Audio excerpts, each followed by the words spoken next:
Fala, meu povo, o professor Newton começando aqui mais uma aula sobre zoroastrismo, essa religião que é original da Pérsia, tá? É uma das religiões monoteístas, né, da história, e estamos estudando ela. Essa aula foi pensada para o 9º ano, então se você é aluno do professor Newton, este simpático senhor que está aí no canto da tela, do 9º ano, se é aluno do 9º ano, você está no lugar certo, tá bom? Essa aula foi pensada para você que é aluno da rede pública do estado do Pará. Vamos logo começar. Essa é a segunda vez que eu estou gravando esse vídeo. A primeira deu um problema, gravou até metade, e eu decidi começar tudo de novo, né? Porque se o erro for de se repetir, eu vou saber identificar, e assim a gente vai sempre aprendendo alguma coisa a mais dessas novas ferramentas aí, né? Esse momento histórico da educação, onde nós tivemos que nos recolher, histórico da humanidade, né? Onde nós tivemos que nos recolher nas nossas casas, né? Também é um momento para nós pensarmos novas formas de estudo, né? Novas formas de aprendizagem. Ou nem pensarmos, né? Colocarmos em prática, que esses aplicativos todos já existiam, a gente só ainda não havia se esforçado para colocá-los em prática, né? Vamos lá. Primeiro ponto do zoroastrismo, vamos resgatar um pouco que nós falamos na outra aula. O zoroastrismo é uma religião baseada na dualidade, bem e mal. A eterna luta do bem contra o mal, né? O que é o certo e o que é o errado, o que eu desejo fazer e o que eu devo fazer, certo? Então nisso se baseia o zoroastrismo. Ela é uma religião em extinção, né? Em processo de extinção. Inclusive um dos debates, porque vamos lá primeiro. Por que ela está em processo de extinção? Primeiro, o zoroastrismo, você não pode se converter ao zoroastrismo. Você tem que nascer em família zoroastriana, tá? Se você não... eu quero ser zoroastriano. Você nasceu zoroastriano? Não, então não pode. Eles não aceitam convertidos. Desculpa. E aí o que acontece? Ele é original da Pérsia. Vou ver se consigo fazer uma aula falando sobre essa questão mais social, histórica, né, do desenvolvimento do zoroastrismo. Ele é original da Pérsia, atual Irã, tá? Ali a antiga Pérsia atualmente é o Irã. E houve uma revolução política, onde o atual governo da Pérsia é um governo islâmico. Muitos persas foram para a Índia, né? Muitos iranianos foram para a Índia fugindo dessa revolução, e lá se formou uma outra, que é outra comunidade zoroastriana, que é a maior até hoje e tal. Depois a gente fala deles, que são os parsis. E no Irã é tolerado o zoroastrismo, é aceito, né? Existem outras comunidades iranianas ao redor do mundo, menores, tá? Descendentes iranianos, só que assim, para você ser zoroastriano, como eu falei, você tem que nascer em família zoroastriana. Agora vamos imaginar que um senhor zoroastriano tem sua filha, né, que nasceu na religião, é da mesma religião, e lá no Irã essa filha decidiu se casar com um islâmico. Os filhos deles não vão ser zoroastrianos, vão ser islâmicos. Sem contar os zoroastrianos que, por conta da comodidade social, da pressão social, se converteram ao islamismo lá no Irã, né? Então você vai ver que a religião ela sofre, né, está em fase de extinção. Tanto que um dos maiores debates hoje, alguns zoroastrianos querem permitir que pessoas possam se converter à religião para manter a tradição viva, né? E outros zoroastrianos dizem que não precisa. Se acabar, acabou. Acabar, acabou. Não precisa ninguém se converter. Então tá aí. É importante dizer que ela ainda existe porque tem textos que dizem que ela não existe mais. Tá aí, gente. Existe, viu? Tem gente que segue a religião, tá? Por favor, aí um outro culto também. Esses são sacerdotes.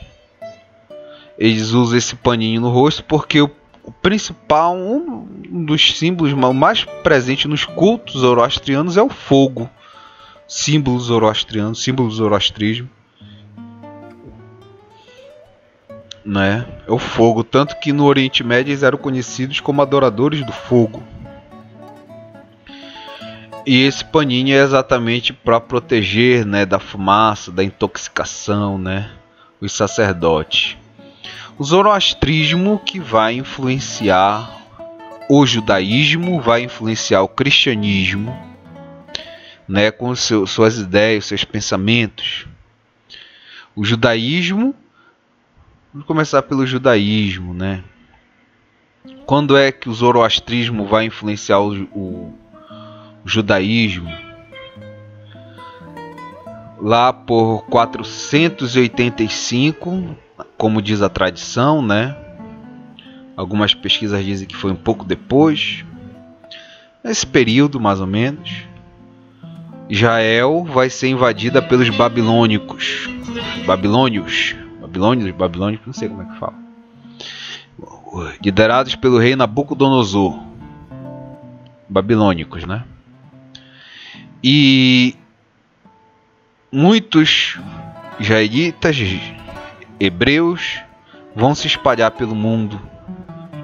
E outros vão ser levados para a Babilônia como escravos. E aí lá na Babilônia, depois, vai chegar ao poder, né, algum tempo depois, o rei Ciro II, Ciro o Grande, que vai levar, né, para o mundo conhecido.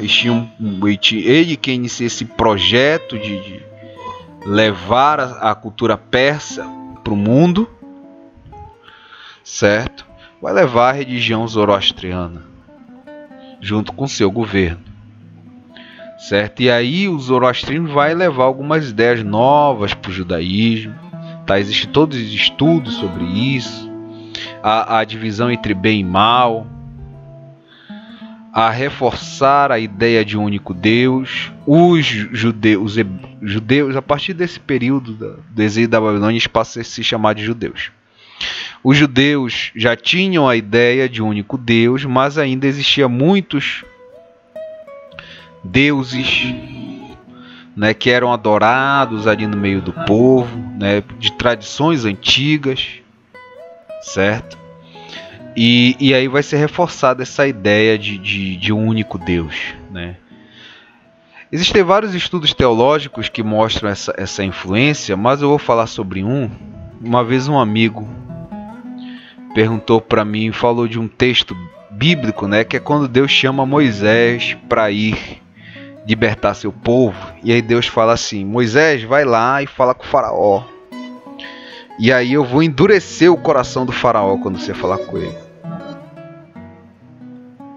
E aí não vai deixar meu povo sair. E aí eu vou mandar as pragas. E aí quando eu mandar as pragas, depois das 10 pragas, eu vou amolecer o coração do faraó. E ele vai deixar meu povo sair, né?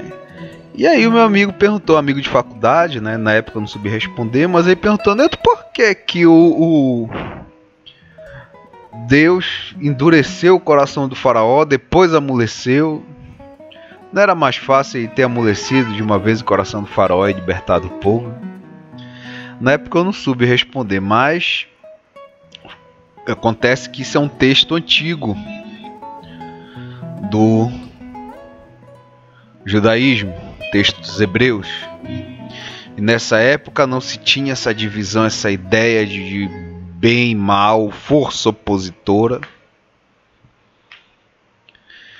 Na época, tudo que era bom vinha de Deus. E o que era mal também vinha de Deus. Então, se aconteceu uma coisa boa na sua vida, foi Deus. Se aconteceu uma coisa má, também foi Deus. Né? E aí, depois do zoroastrismo, que essas coisas começam, essas ideias começam a se separar, né? Começa a se pensar em Deus. Não, Deus é bom. Deus só é bom. Tá? O cristianismo também fora algumas ideias teológicas que o zoroastrismo vai influenciar. Você vai ver quando nasce Jesus, ele é visitado por 3 reis magos. Essa palavra mago é uma tradução de magi. Magis, que eram, como são chamados, os zoroastrianos no Oriente Médio. Os magi, 3 reis magi, 3 reis zoroastrianos. Certo?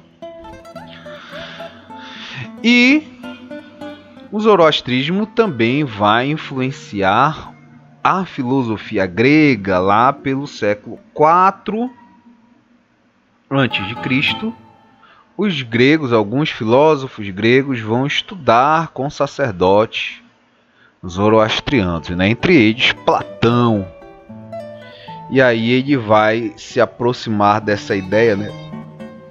A filosofia grega vai adquirir essa ideia do correto, do certo, correto agir, né, em relação à sociedade, que o zoroastrismo chama de asha. O asha é a ordem, é o correto.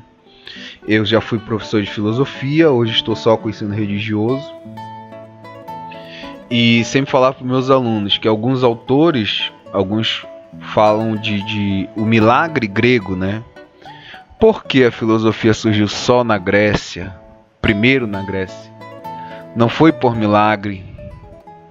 Foi porque os gregos eram uma sociedade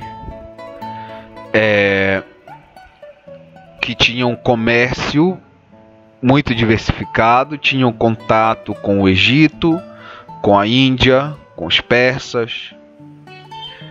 Tinham uma estabilidade econômica que possibilitava alguns viajarem para esses países, para estudarem lá nesses países. Certo? Tinha uma estabilidade civil onde era difícil você invadir a Grécia, porque de um lado eram montanhas, do outro lado era o mar, né? Então toda essa realidade social, essa realidade econômica, essa valorização do conhecimento, tanto que existia uma região da Grécia onde se considerava que o conhecimento não era tão valorizado quanto em outras cidades, que era Beócia. E até hoje, beócio na língua portuguesa é sinônimo de pessoa burra, né? Então eles zombavam dos beócios, que eles não valorizavam a filosofia, né? O filósofo, amigo do conhecimento. Certo? E aí, entre essas culturas que vão incentivar os gregos na sua forma de ver o mundo, e aí vai surgir o que nós entendemos como filosofia, que é o pensamento racional, é o pensamento livre de superstições, livre de ideias do sobrenatural, né? É o pensamento que se explica por si só. Tá? É isso que é filosofia. Tá bom? E aí vai surgir, não por milagre, mas por influência de diferentes formas de pensamento. Tá bom? Vamos lá. Quem é esta simpática figura? Vamos recapitular um pouco da aula passada, onde nós falamos sobre o fundador do zoroastrismo, que foi o profeta Zaratustra. Zaratustra, aos 30 anos, estava tomando banho, não, estava fazendo ritual de purificação nas águas. E aí, neste ritual de purificação, ele viu uma figura luminosa que veio ao seu encontro, né? Essa figura luminosa se chamava Vossumaná, o bom pensamento. Está representado aí nessa imagem, Vossumaná.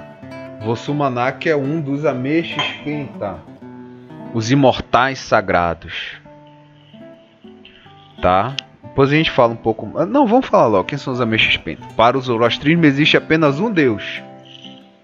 Esse Deus é Asura Mazda, o Senhor Sábio.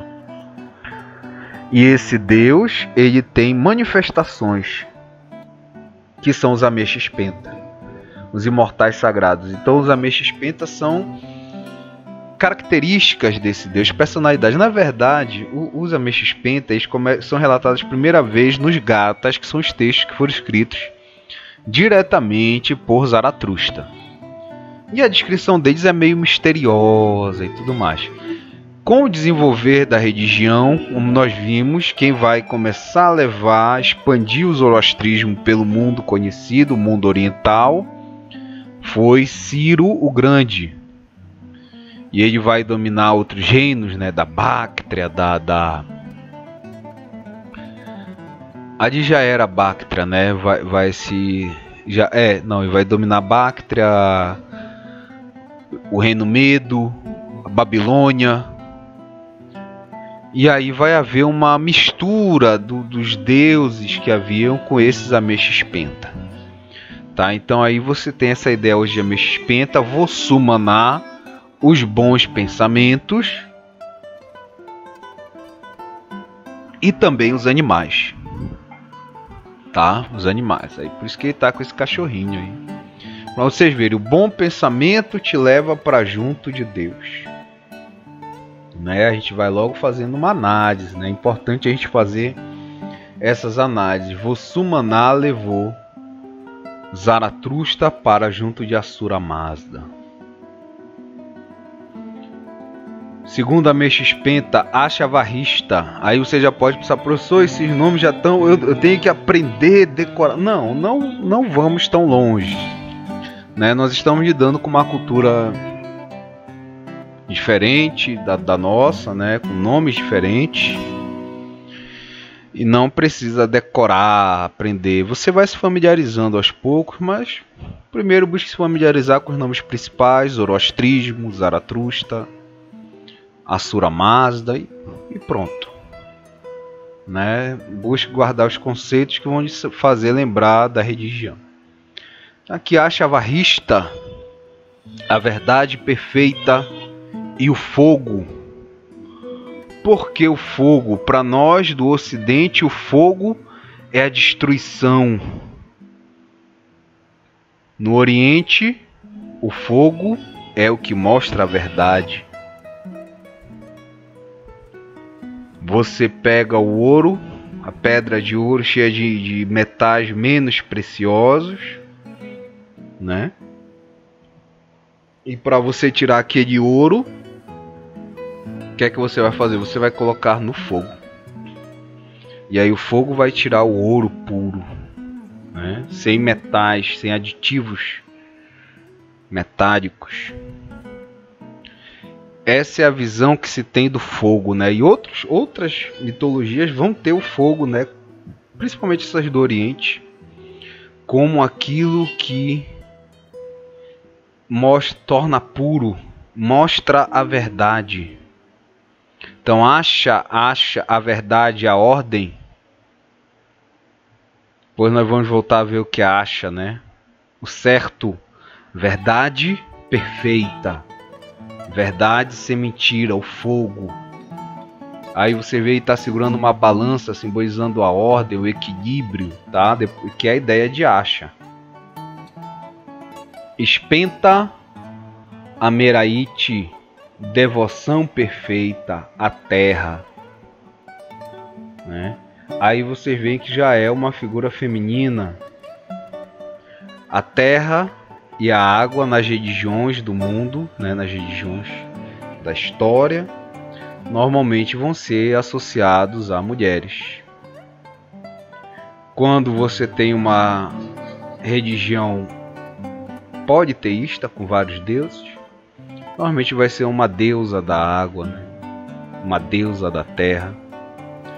Quando você tem uma religião monoteísta, ou vai ser um personagem que vai ser associado à terra, um personagem que vai ser associado à água, ou uma divindade menor, que é o caso da Espenta Ameraite, né? É uma manifestação de Asura Mazda, né? É a terra, é a devoção perfeita e é um aspecto feminino. Existem exceções, professor? Com certeza, com certeza. O estudo das religiões não é uma ciência exata, né? Nós mesmos estudamos no módulo passado, né, o shintoísmo, que tem uma variação aí. Não vai ser uma figura feminina ou da água, vai ser uma figura masculina. Kachatra Vairia, governo desejável, o céu e os metais, a união do céu e da terra, do que está em cima e do que está embaixo. Certo? Na outra aula nós colocamos uma imagem dele representando o próprio Vossomaná. Mas ele é uma manifestação, porque ele se aproxima mais daquela imagem do Fravaha, né? Do que se acha de que seja Vossomaná, né? Que é o Deus Supremo, que está em cima, que está embaixo, a união dos dois. O Senhor que governa o mundo, né? O governo desejável, mas ele na verdade é um dos ameixes pentas, né? É o governo desejável. Hauravatati, a plenitude, a água. Como eu falei, novamente um aspecto feminino, né? Representado como uma mulher. Hauravatati, né? A água, normalmente representa divindades femininas, a água. E sua irmã gêmea, a Meratati, que são as plantas. A Meratati, que é a imortalidade. Né? Também uma mulher, as plantas também que são associadas à terra, né? As plantas, a imortalidade, principalmente algumas plantas que têm uma vida bem mais extensa do que a maioria dos seres. Plantas nós vamos encontrar aí que são centenárias, né? Fora a capacidade das plantas de produzirem sementes. Essas sementes podem ficar muito tempo aí sem secas, né, sem serem germinadas, e você planta elas, molha e vai germinar uma vida dali. Então isso, do ponto de vista biológico, né, do ponto de vista dos estudos da biologia, isso é incrível, né? Isso é fantástico. Tá? Vamos prosseguir aqui.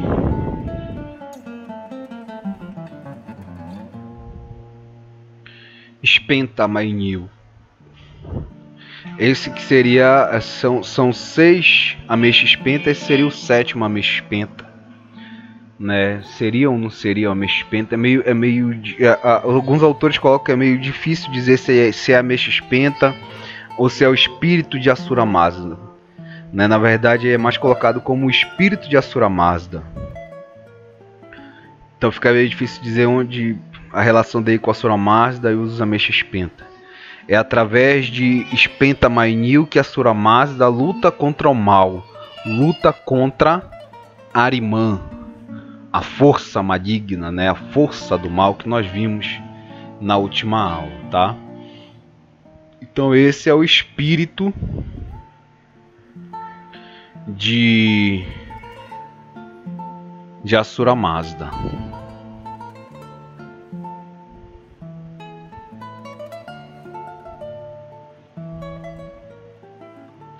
E como acontece essa luta? Qual é o nosso papel, então, em toda essa realidade, toda essa existência? É exatamente através do livre-arbítrio que nós humanos temos. Nós participamos dessa luta, porque dentro de nós também existe a parte boa e a parte má. Como tudo na natureza, tem um lado bom e um lado mau, e nós também. Nós temos o livre-arbítrio de escolher alimentar a nossa natureza boa ou a nossa natureza má. Né? Muitas filosofias, muitos estudos perguntam: o homem nasce bom ou nasce mal? Para o zoroastrismo, nós nascemos tanto com a tendência boa quanto com a tendência má. cabe a nós alimentarmos a nossa natureza boa. E isso é o Asha. O Asha é a ordem, o Asha é o correto, é o bom. Quando você faz o que é certo para você e para a sociedade, você está alimentando o Asha. E como eu faço isso? Através da principal exortação do zoroastrismo: Rumata, Hokata, Hivrasta. Bons pensamentos, boas palavras, boas ações.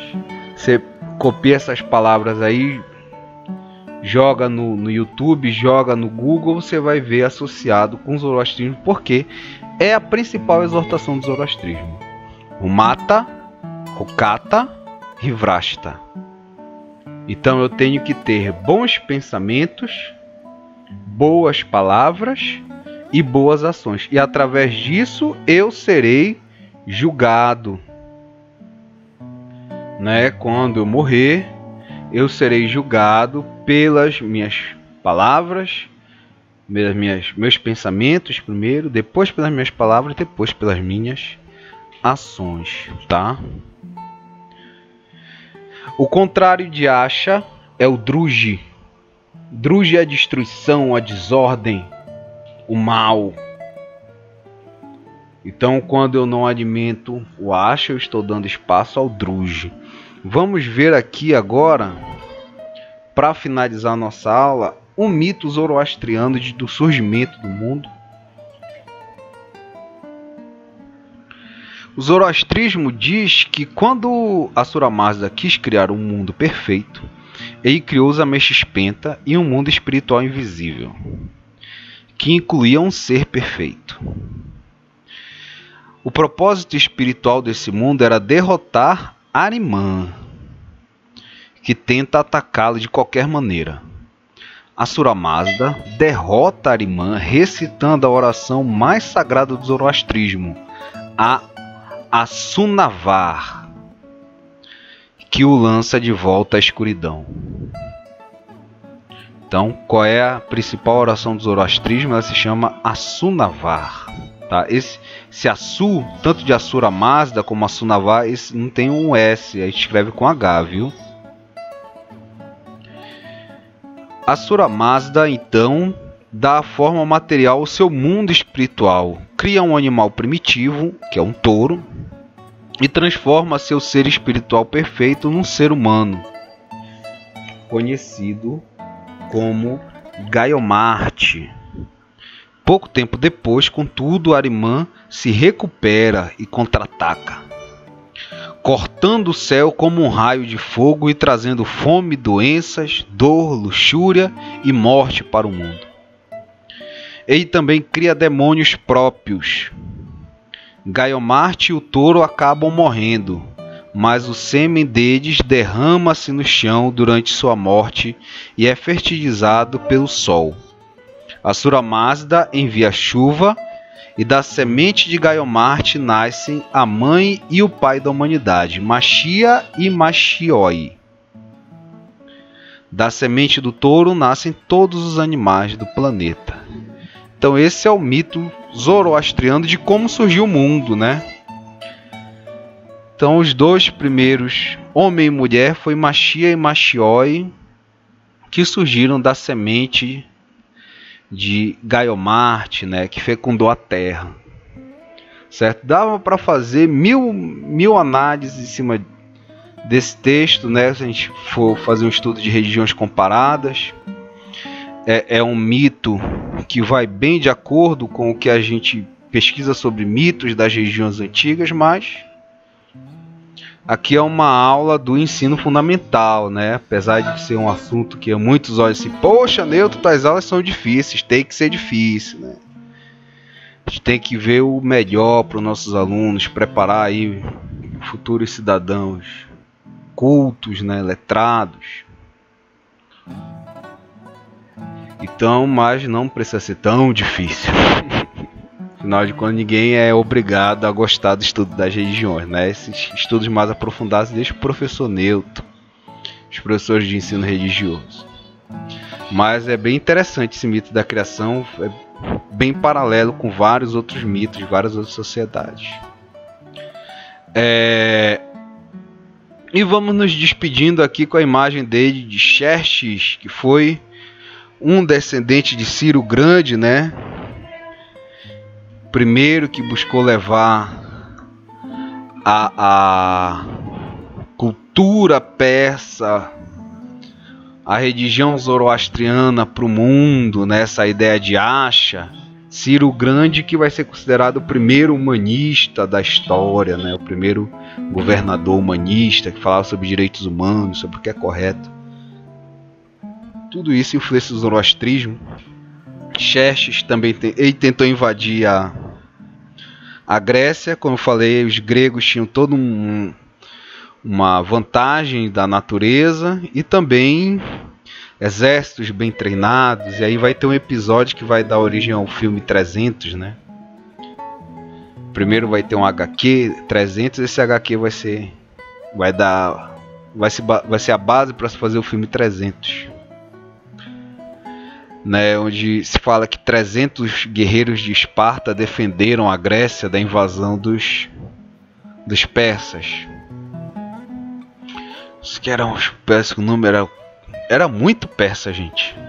Isso que eram uns 4.000 persas, 45. Era bem mais do que os gregos. Só que os espartanos eles tiveram uma ajuda. Eles não eram só 300, viu? Tinha uns 2.000 outros gregos ajudando eles. Como mostra eu não vou falar o final do filme, né? Porque vai que vocês não assistiram. Mas aí no filme o Xerxes é interpretado assim, né? Pelo Rodrigo Santoro, um ator brasileiro. No HQ ele já era interpretado assim. Foi interpretado assim, não sei porque o artista quis desenhar ele assim. Bem diferente do que possivelmente foi, mas desenhou, né? A arte é livre, né? A arte é para ser explorada, é a fantasia, né? Mas possivelmente ele estava mais para esse estilo aqui do que pro Xerxes que a gente viu no filme. Tá bom, gente? Qualquer dúvida, coloque nos comentários. Vou responder na medida do possível. Ao final aqui agora de assistir esse vídeo, vão lá na descrição, preencham a provinha, né? O breve comentário para registrar a participação de vocês. Um forte abraço, bons estudos e tchau!